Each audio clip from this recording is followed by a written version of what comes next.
Hi guys, mutton வச்சு ஒரு ஈஸியான மட்டன் ஃப்ரை ரெசிபி வாங்க எப்படி செய்கிறதுன்னு பார்ப்போம். அதுக்கு முதல்ல ஒரு பேனை ஹீட் பண்ணிவிட்டு அதில் கொஞ்சமாக ஆயில் சேர்த்துக்கிறேன். ஆயில் சூடாகி வரவும் இதில் தாளிக்கிறதுக்கு கொஞ்சமாக சோம்பு அப்புறம் ஒரு கொத்து கருவேப்பிலை சேர்த்து ரெண்டும் பொரிஞ்சதும் இதில் ஒரு கைப்பிடி அளவுக்கு சின்ன வெங்காயத்தை ரெண்டாக கீறி சேர்த்துக்கிறேன். சேர்த்துட்டு இப்போ இதை நல்லா வதக்கி விட்டுக்கோங்க. இது டிரான்ஸ்பரண்ட்டாக வரணும். டிரான்ஸ்பரண்டாகி வரும்போது இதில் ஒரு ஸ்பூன் அளவுக்கு இஞ்சி பூண்டு பேஸ்ட்டு சேர்த்துக்கிறேன். சேர்த்துட்டு இதையும் திரும்ப வதக்கிக்கோங்க.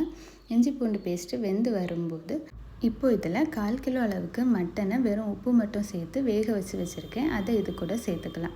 சேர்த்துட்டு நல்ல ஒரு மிக்ஸ் கொடுத்துட்டு இப்போது இதுக்கு தேவையான மசாலா எல்லாம் சேர்த்துக்கலாம். அதுக்கு நான் 1/4 ஸ்பூன் அளவுக்கு மஞ்சள் பொடி, 1 ஸ்பூன் மிளகு பொடி, 1 ஸ்பூன் மல்லிப்பொடி சேர்த்துக்கிறேன். அப்புறம் தேவையான அளவுக்கு மட்டும் உப்பு. இதெல்லாம் ஏற்கனவே மட்டனில் உப்பு இருக்கிறதுனால கொஞ்சமாக மட்டும் உப்பு சேர்த்துக்கோங்க. சேர்த்துட்டு திரும்பவும் இதை நல்லா மிக்ஸ் பண்ணி விட்டுக்கோங்க.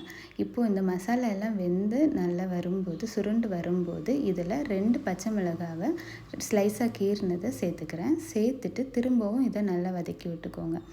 ஒரு 5 மினிட்ஸ்க்கு மிக்ஸ் பண்ணிகிட்டே இருந்தீங்க அப்படின்னா இப்போ தண்ணி எல்லாம் வற்றி நல்லா சுருண்டு வந்துடும். இந்த ஸ்டேஜில் 1 ஸ்பூன் மிளகு பொடியும் 1 ஸ்பூன் கரம் மசாலாவும் சேர்த்து திரும்பவும் இதை நல்லா மிக்ஸ் பண்ணி விட்டுட்டு இப்போது தண்ணியெல்லாம் இந்த ஸ்டேஜில் வரும்போது ஒரு கைப்பிடி அளவுக்கு கொத்தமல்லி இலை மட்டும் சேர்த்துக்கிறேன். சேர்த்து ஒரு மிக்ஸ் பண்ணி எடுத்திங்கன்னா நம்ம செல்லக்குட்டி மட்டன் ஃப்ரை ரெடி. எப்படி சூப்பராக? நீங்களும் இதை வீட்டில் செஞ்சு பார்த்துட்டு எப்படி வந்துன்னு சொல்லி எனக்கு கமெண்டில் சொல்லுங்கள். பாய்.